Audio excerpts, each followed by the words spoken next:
Hey, how's it going? Who here is like making a hardware product? This is going to be really useful, really useful for you guys, and hopefully interesting and informative for everybody else. So I'm here to talk about the secrets of million-dollar campaigns. This is going to focus pretty tightly on hardware, which is where we see a lot of our big campaigns coming from, and it's going to be a little bit of context and hopefully a lot of actionable information. So who are we? We're the world's largest crowdfunding platform. We're here to launch products. You guys know who we are. We have lots of visitors, lots of stuff funded on the platform. So we've had a lot of time to see what makes projects click. I've personally launched coming up on probably 1,000 products on Indiegogo. I've been on tons of million-dollar campaigns. So I have a lot of insight into what's going on with them. Before we jump into how you actually run a big launch, I want to talk a little bit about why businesses might be crowdfunding or why you might be crowdfunding. And we've seen that this is kind of the evolution of why people have been crowdfunding. People have started off just doing fundraising and then have used crowdfunding for more sophisticated reasons as time's gone on. If you think about what hardware startups are looking for, typically you just want your customers to pay for your manufacturing. This is awesome. Because you don't have to go and get a bunch of investment and you don't have to put up all the money to do manufacturing ahead of time. I think this is what people think of as classic crowdfunding. Now, my favorite example of this is what does this look like or why are people doing this, is Bug Assault. So this product was around 2013, and this guy, Lorenzo, has this plastic gun that shoots table salt and you kill flies. Investors did not want to invest in this product. Which was not a surprise to us either. We thought it was really goofy. But he decided to launch it, and he found out there were a bunch of customers who really wanted the Bug Assault. He raised almost $600,000. This is a great example of what crowdfunding did for hardware early on. It let you jump around investors when people didn't think your idea was great and go to customers who might really want it. And after this, he found distribution. He was able to go and get into a lot of channels and now has a successful business with a bunch of employees out of LA. A lot of people are also using crowdfunding as a way to learn about their customers and learn about their market. This is for typically more established companies, but we have, even startups are doing this, and it's really helpful as they're growing. A great example of this, we actually have GE, who uses this to launch products. And their goal is to understand how big is the market and who's the customer. For this is a product called the Opal Nugget Ice Maker. It makes nugget ice, which is a soft, chewable kind of ice that's popular in the American South. I did not know about it before they launched this campaign. But their R&D team made this $400 machine that makes a gallon of it every hour. And they had no idea if a bunch of people would want to buy this because it was pretty niche. And through us, they found out that a lot of people actually did. What they wanted was insights on customers. So they wanted stats. They wanted to understand what price points worked, what the demographic information of the customer was. So we see a lot more companies moving into this where they're trying to find that information. And this can also help larger companies drop the cost of product launches. GE's head of R&D says this drops it by about 20x on a major product launch. So exciting. And a lot of companies also using crowdfunding as a way to do branding and awareness. So they're not just looking to pay for their hardware, and they're not just looking to learn. They also want to use this as a way to launch their brand into the world and to get a lot of attention, to go from being someone no one has ever heard of to being somebody that everybody has heard of. So we have a lot of companies who do this. This is a product by Crazy Baby, who's based out of Shenzhen. They've launched several products. So they're mid-sized, they don't need to go to crowdfunding to raise funds, but they definitely want to use us as a way to go and get attention. So they launched these in November, around the same time that Apple had launched it was after they had announced that they were doing the AirPods, the wireless earbuds, but before they'd actually shipped. And with the successful campaign, they were able to get a ton of attention and awareness around the product and got a lot of interest from distributors, and they were able to actually be pretty competitive with, not beating out Apple, but got a lot of attention and brand awareness at the time. And when you put all these things together, it helps lower the cost of doing something, it lets you learn about your customers, and it lets you get a lot of awareness. we've seen that it's become a really popular tool for companies, especially in Asia, which is what my program focuses on at Indiegogo, to launch internationally. Because it can help you do a lot of things really quickly without having to actually go and establish an office in the US. An example of a campaign who's done this is Xgimi. They're based in Chengdu. When we started working with them, they were around 300 people, leading smart projector company in China, but they had no presence in the US, and they didn't want to go and build an office without testing the market first. So we worked with them. They launched a couple campaigns. Together they raised 1.3 million. They have a couple thousand backers, but also really helped them enter the market. Even before they established an office there, they had a bunch of customers. They could go and push the customers to leave Amazon reviews to boost up their Amazon page. They could get a bunch of advocates for them. And they were able to go and get a lot of attention for themselves so that when they actually went and opened an office, they could do things a lot more efficiently. So these are a lot of reasons that you might crowdfund. And on market entry, we know that this is especially popular. We're in about a year and a half right now, and we've had over 65 million raised from companies coming from Asia into the US. So this is a segment that we're really interested in, but it's one that's also really challenging. I think there's a lot of benefits to crowdfunding, but it is not necessarily intuitive. It's still new for a lot of people, and even for people who are very familiar with it, it's pretty challenging to go through. So tonight I want to talk about generally how do you prepare to run a big campaign, and what are the techniques that really sophisticated campaign owners are using to be successful. So the strategy, the biggest thing is that crowdfunding isn't magic, it's marketing. And I think there's less of a sense of this now as crowdfunding has matured and people understand it better. But there were early days of crowdfunding where things would go viral more easily, when customers were less cynical about products that were coming through crowdfunding. And it was a lot easier to have a launch, and like the fact that you were crowdfunding was a story. I remember this from like 2013. It is not a story now. Actually, reporters are hesitant to cover crowdfunded products, and you actually have to do a lot of extra work to get them interested.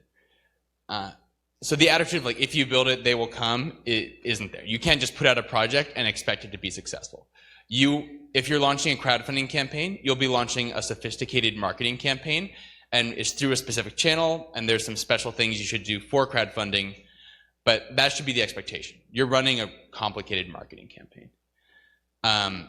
One of the reasons I think it can be hard to tell exactly how much work it takes or what goes into it is because of how campaigns are split up. I like to think of it as the conversion rate, which is what you see here. This is like any crowdfunding page. You can go online, you can search, you can find thousands of these.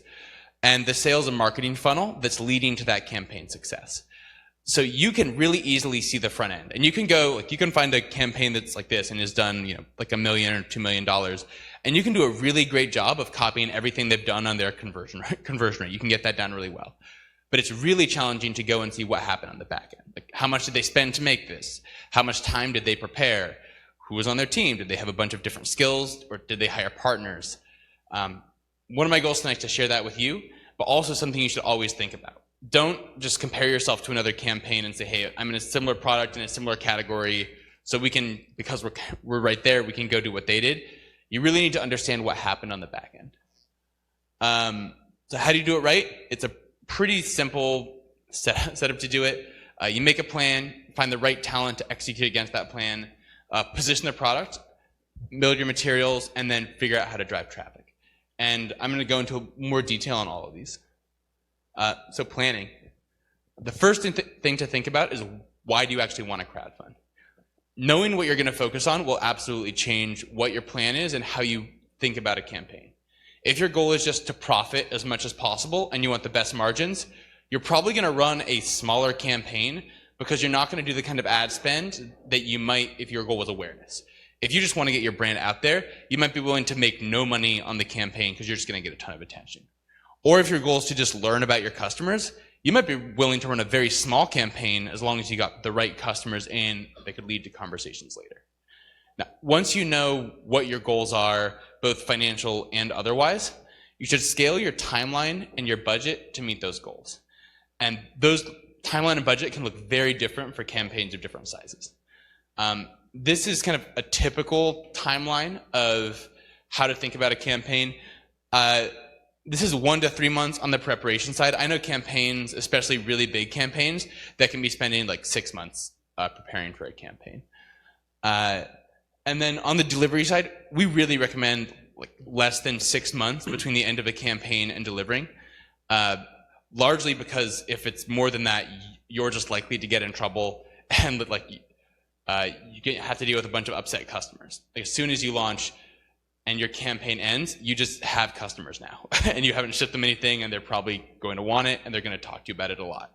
And it just becomes work to manage.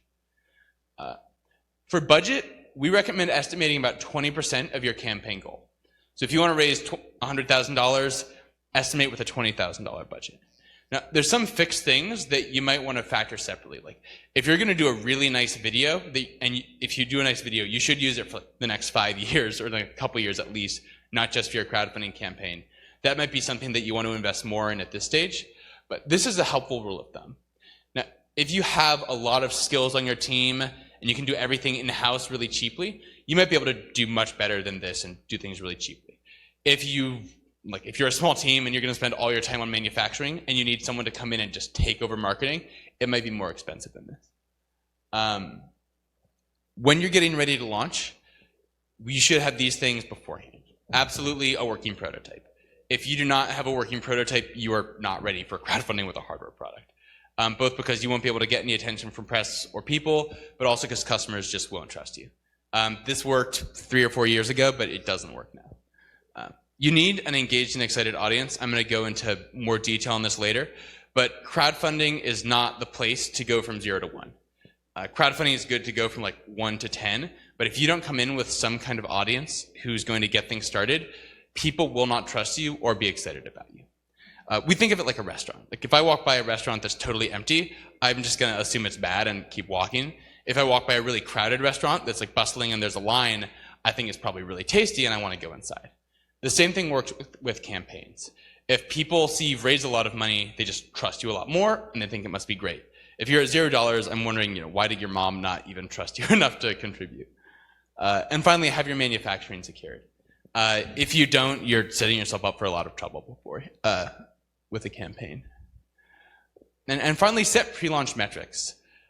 We see a lot of campaigns that are trying to launch, rush, and they're just not ready by the time they've decided to launch earlier. And if you launch unprepared, it's really easy to trip and get into a lot of trouble. So for an easy metric, I would say a certain number of emails gathered beforehand from interested customers. That's one of my favorites to go to. We've actually built out a calculator, so you can find out what that number is. And then once you get close to that, then you can launch and feel pretty confident. Talent, they're just things that need to get done. This is a pretty good list. Thinking through your own campaign, you might find a lot more. But it's unusual that everybody has all of these skills in-house, especially things that are pretty skill-intensive, like video creation or digital advertising. You might have to go and find someone else to help. So first, think about everything that you might need to do, and then go and divide that work between yourself and partners. This is kind of an example division where my team is going to handle actually making the page and thinking through what the product is and what the positioning is. And then we're going to go to like video creation and press and digital advertising for partners who have better skills in that area. That's just one example. You can split this up in a lot of different ways between different teams. Think about how much things cost. The most expensive people are definitely not always the best, so get good references. Really try to find people a couple months before you launch. Especially video, if you're not finding somebody 2 months before you want to launch, you're going to be paying a lot more to try to get something done on a really tight timeline. And these are just some quick ranges for partner costs. I'm not going to go too deeply into these. I'm happy to share the slides afterwards if you want it. But these are the main kinds of partners that people generally look for. Video, PR, digital advertising, and then some people, if it's a fit, full service crowdfunding. Positioning. The reason I'm talking about positioning, which really should be pre-crowdfunding, is because product positioning is, to put it politely, we have a lot of engineers who are doing marketing for the first time. And a lot of hardware startups have never come in and done this kind of marketing before. And one of the big mistakes we see people make is they jump in and start to make their materials, and then halfway through or even after they've made their materials, they get it in front of a customer and they realize, hey, the positioning was just wrong. We didn't talk about the product, or we didn't find the product market fit that really worked, either in how we're marketing it or even sometimes at the design phase. My favorite way to think about this is the door metaphor. And this is actually from Robert Bruner, who was a designer at Apple beforehand and now runs a design group called Ammunition. And he says, think about a product as a door to an experience. We all want the same thing from life, like the best experience of being alive. And that can mean a lot of different things to different people.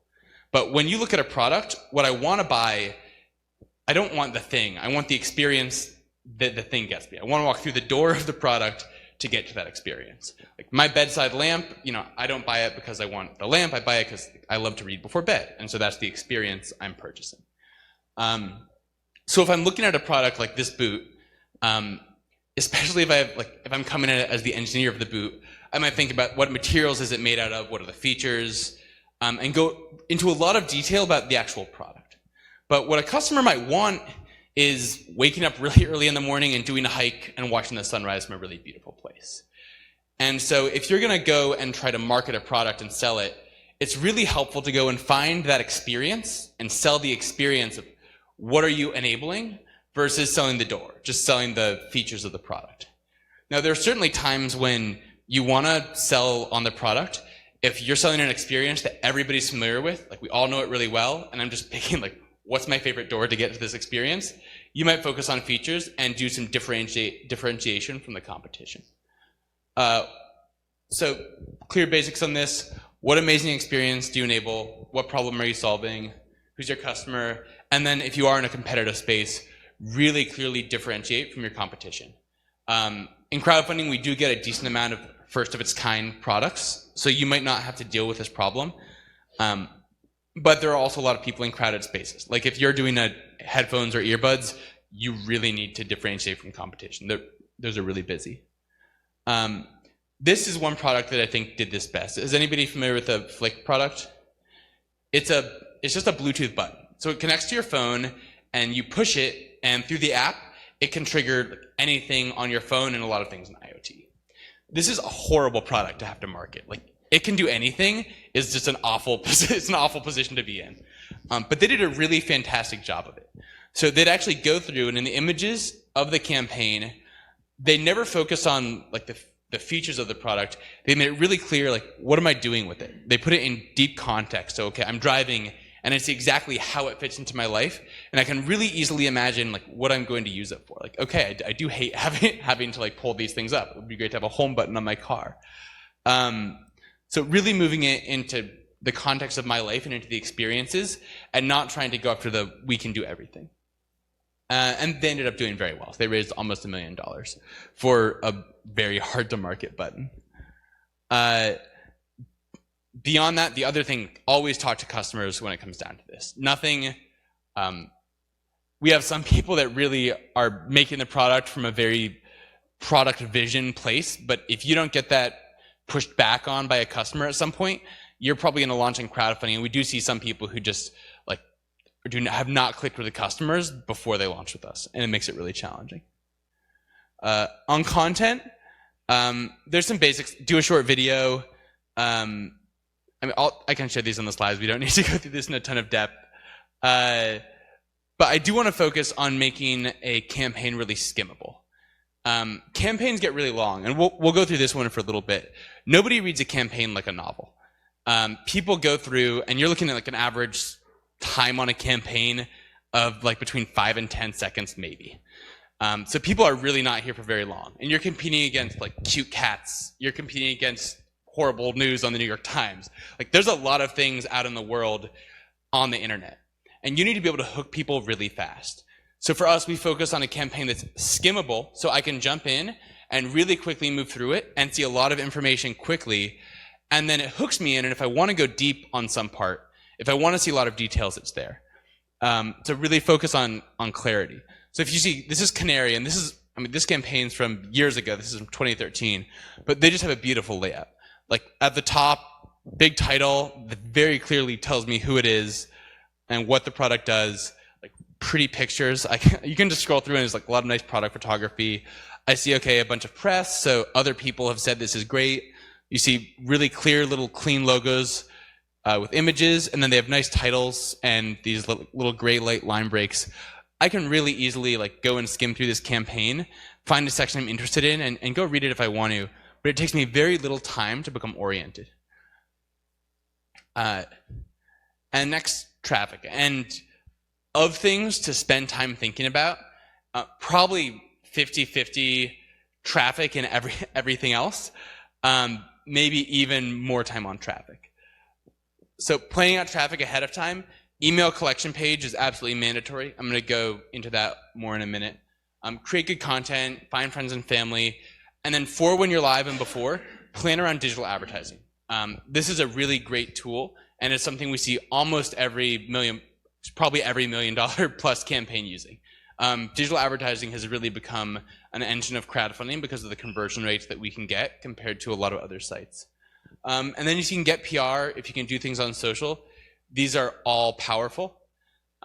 But in general, you need to plan how you're going to drive traffic. Again, you can't throw a campaign up and expect it to automatically get attention or for a platform to just make it happen. You need to do the marketing footwork of getting it prepared. And if you do it, we are a great megaphone, and our audience, if they find something that's getting traction, is going to come in and get excited, and they will definitely buy products that they think are great. But they're not going to be backer number one. So I'm going to talk about the landing page for a moment. This, I think, is the most important piece of running a successful campaign for a couple of reasons. The thing that makes me most excited or most confident in a campaign that's about to launch is that campaign having a really big email list of people who have signed up and said, yes, I want that product. And it's not just because, okay, they're going to launch and they're going to be able to push a bunch of people to the campaign, although that's great. It's because if you can't get people to give you an email, you're not going to be able to get people to give you money. If you come in with a big email marketing list, what it means to me is that you've actually figured out how to make your marketing click. You know what gets people excited. You've probably failed at that marketing message early on, and you're now at a stage of it that's later and that really works. And most people do that through a page like this. So this is a really simple and clean pre-launch landing page. It describes really quickly like, oh, this is a photo sharing display for your life. It loops in with your loved ones, and then I can give my email. Now, they're probably running like 2 or 3 A/B tests on this and testing different messages. They might have one that just focuses totally on the features of the product. They might have another one that's like this, but slight wording changes to see what works and what doesn't. And over a few months of testing this pre-launch and getting people interested, they're actually going to be able to find out what messaging really works. And that means they don't launch their campaign and potentially fail with a giant ticking clock that's counting down how many days they have left and have to reshuffle really quickly. It means they're really confident when they launch and they know that marketing works, and then they launch and they can be successful. Another reason to do this is because if you start doing a lot of work pre-launch, you get to decide when you want to pull the trigger on launch. Now, this is a scenario where I'm launching my campaign and I start marketing on the same day. And this is a really good scenario. I'm seeing like up and to the right, slow and steady growth in the number of people I'm reaching as my audience. And this is great. I ended at $100,000. But if you can do this, and this is like, it's lucky if you can get the up and to the right quickly, why not choose to do that later? This is what most $1 million plus campaigns do. They will quietly do the work of building an audience and working on their marketing message on that pre-launch landing page. And as they see their audience growing, they can choose when they want to pull the trigger and make that launch public. That means instead of like ending at $100,000, they're starting at $100,000. And that's what happens anytime you see a campaign that hits their goal on day one. That's never happening in a really viral way. That's happening because the team's done a lot of really diligent and good pre-launch marketing work, built up that audience, and then they pull the trigger to go live when they feel good about that number that they've hit. I mentioned this before, but I'll say it again. Absolutely mandatory to have a sample if you want to get press attention.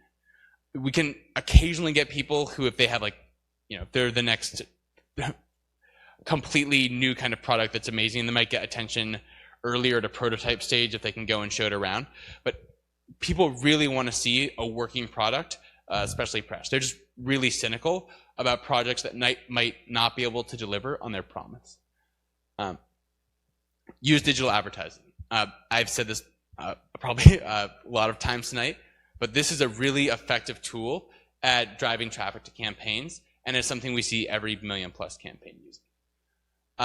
One thing to think about for digital advertising is to be careful about your margins. When you're running digital ads, we often think about is what's your return on ad spend. So if I'm spending $1 and I get 5 back from my ads, that's a 5x return, and that's actually pretty good. If you get significantly above that, that gets into like really fantastic. Your marketing message is great, or your product market fit is really great. But let's say you're at 5x, which is a pretty good return on digital advertising. You're breaking even if you have 20% margin, because like that's the math if you're spending 20% on customer acquisition. If your margins get smaller than that, you have to have pretty outrageous return on ad spend to be able to do digital advertising well. If your margins are 10%, you need like 10x to break even, which is pretty challenging to hit. So one mistake we see founders make is they'll launch and they'll cut their margins really thin because they want to drive traffic and drive attention from customers based on like really great discounts. But if you don't get any margin from really great discounts, it means you're going to be unable to do any marketing. So guard your own margins when you're thinking about marketing, because that might actually help you reach a bigger campaign because you'll be able to spend money to acquire customers. So that's been a pretty fast crash course on crowdfunding marketing. If you want to know more, this is my information and my colleague Sandy, who works with me on our Asia program. And then I'll be around afterwards if you want to ask any more questions.